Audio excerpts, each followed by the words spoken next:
Would the secretary read the roll, please? Chairwoman Spidell, Yes, ma'am. Vice Chairman Richardson, Secretary Grant, Here. Member Perez, Here. Member Rice, Member Aton, Here. Member Riley, Here. Alternate Member Faison, Alternate Member Childs, Here. School Board Member Gilbert. Thank you. Determination of a quorum, we do have a quorum. Is that correct, council? Yes? Yes. Okay, thank you. Approval of the minutes, please. And the minutes are from May 18th. A long time ago. I'll move to approve the minutes of May 18th. Do I have a second, please? Second. Thank you.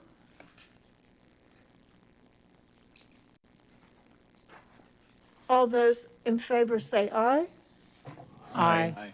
All those opposed, nay. We have the rezoning, item number 1-2022 of Jennifer Drive. Staff, could you present that, please? Chairperson, would you like me to read the quasi-judicial rules of procedure? I do. I've forgotten that. That's fine, I'll do We that. haven't been here for a long time. Yes, ma'am. I'll do that at this time if you'd like. Thank you. During the public hearing portion of this meeting, anyone wishing to speak on a quasi-judicial item must first sign a public hearing agenda card and sign the oath contained thereon. These cards are located on the table at the entrance of the chambers. If you have photographs, sketches, or documents that you desire for the plan and zoning to consider, they must be submitted into evidence and will be retained by the city. Please submit such exhibits to the clerk. Clerk, have all persons wishing to speak before the city council signed an oath card swearing to tell the truth, the full truth, and nothing but the truth? Have you received any card? No, I have not. Okay. Sir, are you the applicant? Yes. Are you intending to speak on your item? Yes, sir. If you do, you will need to sign an oath card before you speak and provide it to the clerk. You want to fill one out, sir, just in case there are questions from the commissioners? Sure. Thank you. They're on the table, aren't they? Yes, thank you so much. Just in case we have questions. Absolutely. Clerk, have all items been properly advertised? Yes? In the event that a commission member has received any ex parte communications, either verbal or written, outside of this hearing, the member shall disclose the identity of the person, group, or entity with whom the communication has taken place and the subject of the communication, including all opinions or facts discussed. Any written communication must be disclosed and made a part of the record. Also, in the event that a member has conducted an investigation or site visit or received any expert opinions regarding the quasi-judicial item, said visit or opinion shall be disclosed. If written ex parte communications exist, verify that the applicant has received these items and has had the opportunity to review and is ready to proceed. So, Commissioner, is there any ex parte communications we'd like to disclose at this time? Any members? Thank you. No, sir. Thank you. Thank you. Staff, rezoning number 1-2022 Jennifer Drive, please. Thank you, Chairwoman, and good evening, Commission. This item begins on page 7 to 58 of tonight's agenda, rezoning number 1-2022 Jennifer Drive. The applicant and owner, Lawrence P. Graham, is requesting to rezone 3 parcels located on the east side of Jennifer Drive from the multifamily medium-density residential R2 zoning district to the single-family medium-density R1B zoning district. The parcels total approximately 0.95 acres.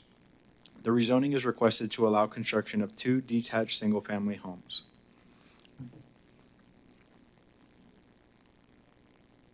And I can give a brief summary. So the applicant purchased several lots in what appeared to be lots in an existing residential subdivision where there are single-family homes.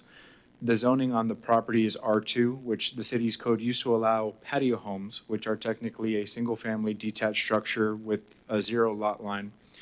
That use has been stricken from the code from the R2 zoning district, and so under the existing R2 zoning, the proposed single-family homes could not be built, only multifamily structures. So the rezoning tonight would allow for detached single-family homes to be constructed adjacent to the single-family residential neighborhood. Thank you. What questions do commissioners have, please, of staff? Member Riley? Mr. Galindo, if we approve the zoning change, could the gentleman who owns the property build up to 4 units on it? Per the, what would be allowed by density, yes. However, if there were, there would likely be issues with the dimensional standards. So the R1B zoning district has a minimum lot width of 75 feet and a lot size of 7,500 square feet. So each lot that's going to be created would need to meet those standards, and it would not be likely that they'd be able to create more units. More than 2 or more than 3? 3 is possible. Beyond that is most likely, most unlikely, I should say. Or let's just say he applied to do 4 and asked for a variance. Could he do that if this rezoning was approved? A variance to the dimension standards of the zoning district, I believe could be approved unless the city attorney has other thought on that. But typically, the only thing you can't get a variance to is unless the code explicitly says you can't get a variance to that section, or what's illegal in the state of Florida is a use variance. So saying that even though the zoning doesn't allow this use, we're going to grant a variance to allow that use is an example of something you can't get a variance to. Okay, but by voting to rezone it, do we know for sure that there would just be 2 units built, or do we not know that at all? That's what the applicant has proposed. I think what we have in the staff report on page 10 of 58 is the summary of the three parcels. It says, the rezoning to the R1B district will allow a residential density of up to 4 units. The R1B zoning district requires a lot width of 75 feet and lot size of 7,500 square feet. The dimensions of the existing 3 unplatted parcels are, and you'll see that tract A and B both meet the width and the area, but tract C does not meet the minimum width.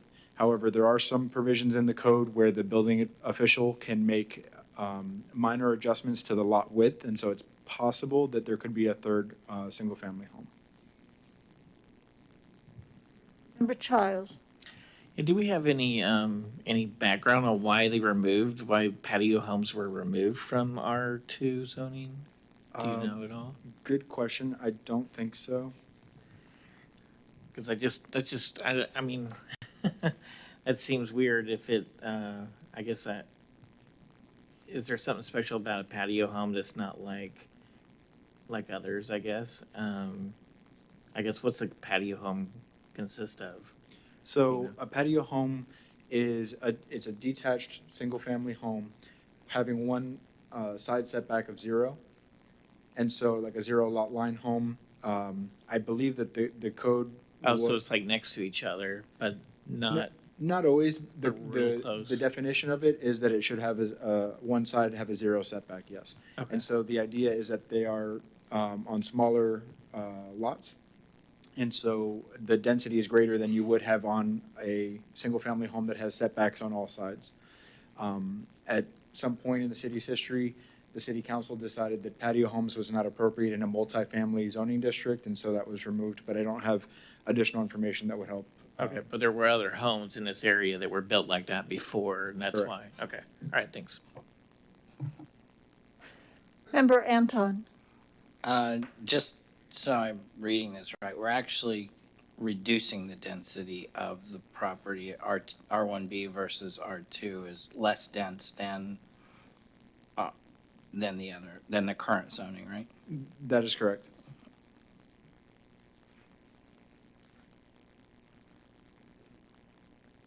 Mr. Graham, would you like to come forth and answer any questions that commissioners might have?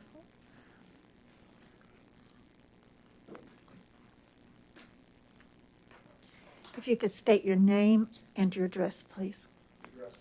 Yes, sir. 2161 Christine Drive, Titusville. Thank you. What questions do commissioners have of Mr. Graham? Ms. Riley, were all your questions answered? Just one more question. Mr. Graham, so you're proposing to put 2 homes on this property, correct? Two Yes, single- ma'am. two Right, s- right. Currently, it's set up for 3 multi-family lots. Right. Just to go back a little bit in history, we've been digging up. There used to be a single-family residence there for years. All due records looks like it come down in '81 because it caught on fire. When the developer did all the other homes in that area, this one was flagged and done right afterwards. And somehow the counties picked up on it as 3 separate lots, where the city says it was incomplete. So it already had single family there before, and nobody could really answer why it's an R2 now, other than that was the long-range plan, I think what Brad explained to me. So we took 3 lots that we have now, and I want to make it 2. So I had a surveyor go out there, redo it, draw up the legal. So we're only going to put 2 houses there, that's it.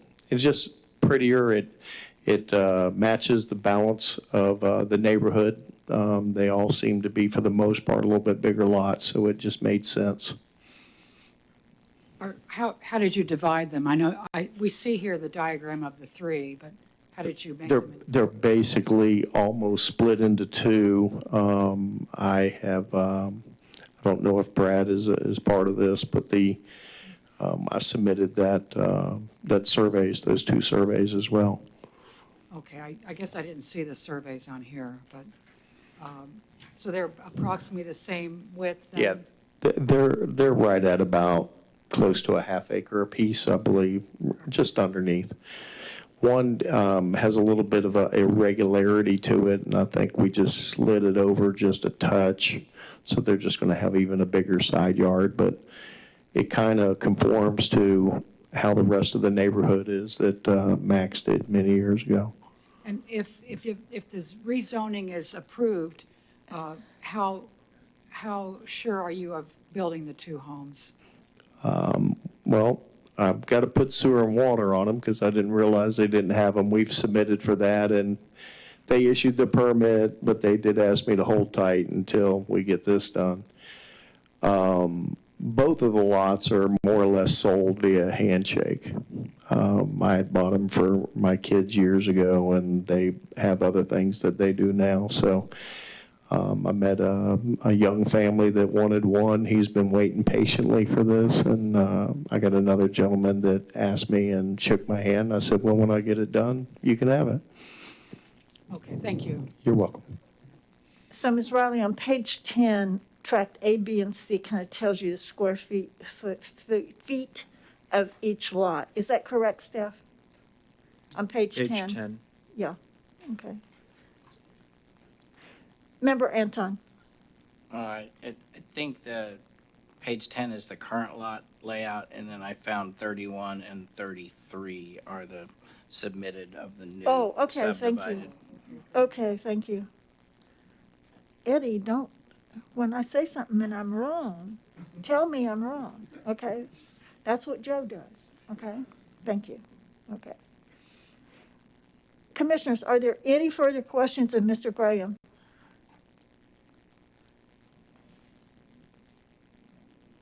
None? I see none. Are there any environmental concerns, Mr. Graham, on these lots? Ma'am, I could not hear you. Are there any environmental concerns? Like None known. We're good? Yes, ma'am. Very good. Thank you so much for being here tonight. Welcome. I'd like to call a question on number 1-2022 of zoning change for Jennifer Drive. Do I have a motion? Move to approve rezoning number 1-2022 on Jennifer Drive. And is that based upon being consistent with the comprehensive plan and the zoning criteria set forth in your? Yes, per staff's recommendation. Do I have a second, please? I second that. Thank you. Roll call vote, please. Secretary Grant, Yes. Member Perez, Yes. Member Aton, Yes. Member Riley, Yes. Chairwoman Spidel. Yes. Does Mr. Childs get a vote tonight? Member Childs, Yes. and Member Faison. Yes. Thank you so much. The change passes unanimously. Thank you so much, Mr. Graham.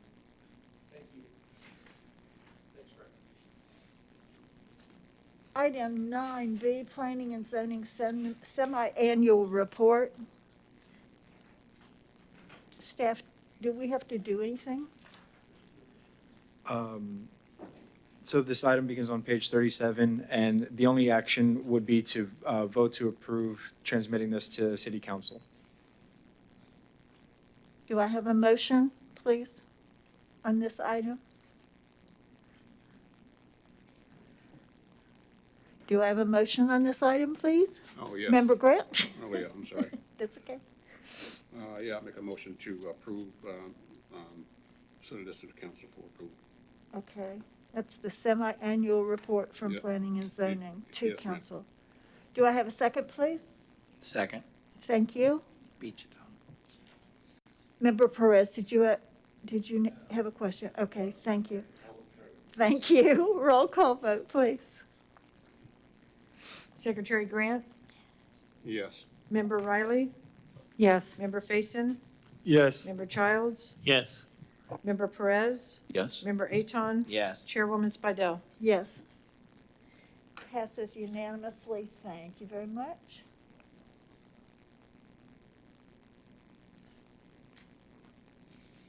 Petitions and requests from the public present. I see none. I'm disappointed. It happens, okay? Therefore, city staff, No report, ma'am. city attorney, No report. thank you. I have no report. We're almost in record time with another 60 seconds. Somebody put that in their diary. With that, I call for an adjournment of the July 7th meeting of Planning and Zoning. Thank you very much.